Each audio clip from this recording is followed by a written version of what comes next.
आजकल हम current government को भयंकर ब्लाइंड फॉलो करते हैं। भाषणों में कहा गया था मुझे 60 मंथ्स दीजिए, मैं 70 ईयर्स का कचरा साफ कर दूंगा, लेकिन 10 ईयर्स से ज़्यादा निकल गए।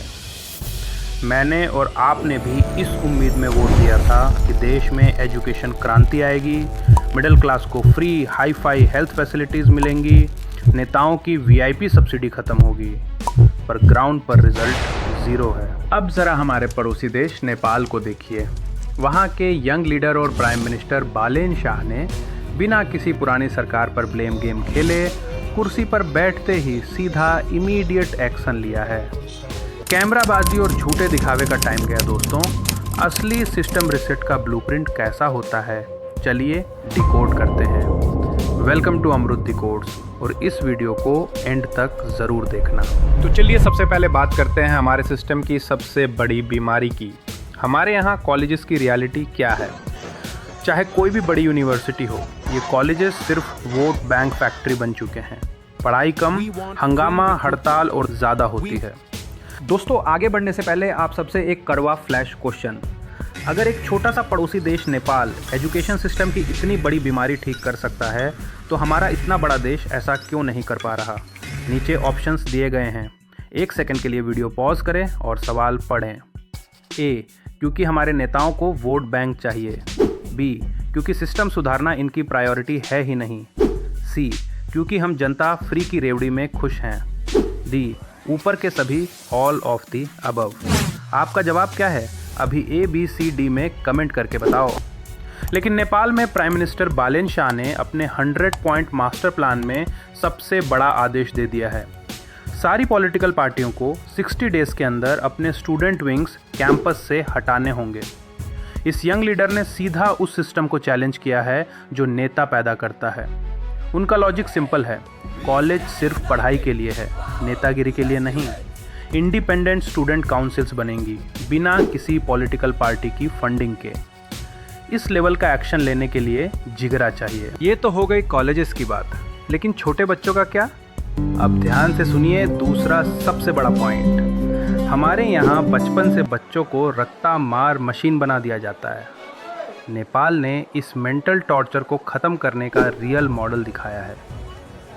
As a mayor, Balen Shah ने काठमांडू में टेक्स्ट बुक फ्री फ्राइडे शुरू किया था, जहां बच्चे सिर्फ कोडिंग, फार्मिंग और प्रैक्टिकल लाइफ स्किल्स सीखते हैं। ये मॉडल इतना बड़ा सक्सेस था कि अब वही फॉर्मूला उन्होंने अपने नेशनल एजेंडा में नेशनल लेवल पर पुश कर दिया है। बच्चों को प्रेशर कुकर से निकालकर उन्हें एक रियल और प्रैक्टिकल ह्यूमन बनने का चांस दिया जा रहा है। बच्चों को तो रिलीफ मिल गया, लेकिन दोस्तों उन पेरेंट्स का क्या जो महंगी फीस भरकर लूट रहे हैं? हमारे नीति शास्त्र में साफ लिखा है, क्षिप्रम अक्रियमाणस्य कालः पिबति तद्रसम। अगर सही काम में देरी की जाए तो वक्त उसका असर पी जाता है। हमारे यहाँ एजुकेशन एक धंधा बन चुका है। प्राइवेट स्कूल्स और महंगी कोचिंग क्लासेस पेरेंट्स को खुलेआम लूट रही हैं और नेता उन पर एक्शन लेने में सालों निकाल देते हैं। लेकिन नेपाल के इस यंग लीडर ने बिना एक दिन की देरी किए तीसरा सबसे बड़ा मास्टर स्ट्रोक खेला। हर प्राइवेट स्कूल को लो इनकम बच्चों के लिए 10% मैंडेटरी स्कॉलरशिप्स देनी होंगी। आर्बिट्ररी एक्स्ट्रा फीस और महंगी कोचिंग के धंधे पर नए स्ट्रिक्ट रूल्स के साथ डायरेक्ट स्ट्राइक शुरू हो चुकी है। ये दिखाता है कि जब इंटेंशन सही हो तो सिस्टम चलाने वालों की नींद उड़ाई जा सकती है। वीडियो खत्म होने से पहले एक आखिरी आग लगाने वाला सवाल। हम मिडिल क्लास लोग अपनी हार्ड अर्न मनी से इतना हैवी टैक्स भरते हैं, बच्चों की महंगी फीस भरते हैं, तो फिर हमारे टैक्स के पैसे से इन नेताओं को फ्री बिजली, पानी और वीआईपी सब्सिडी क्यों मिलती है? नीचे ऑप्शंस दिए गए हैं, 1 सेकंड के लिए वीडियो पॉज करें और सवाल पढ़ें। ए, क्योंकि हम जनता आपस में ही लड़ने में बिजी हैं। बी, क्योंकि हमने कभी इस पर सवाल नहीं उठाया। सी, क्योंकि नेता खुद अपने लिए नियम बनाते हैं। डी, ऊपर के सभी, ऑल ऑफ दी अबव। अगर गुस्सा आया तो अभी कमेंट करके अपनी फ्रस्ट्रेशन निकालो। और इसलिए मैं हमेशा कहता हूँ दोस्तों, पेपर पे पॉलिसीज़ तो इंडिया में भी बहुत बनती हैं, लेकिन रियलिटी में एक्शन लेने का जो इंटेंट और पॉलिटिकल विल नेपाल का नया प्राइम मिनिस्टर दिखा रहा है, वो हमारे सिस्टम के लिए एक बहुत बड़ा वेकअप कॉल है। अब आवाज़ उठाने की बारी आपकी है। आप मुझे कमेंट्स में बताएं, क्या हमारे देश के कॉलेजेस से भी सारी पॉलिटिकल पार्टियों के झंडे बैन होने चाहिए?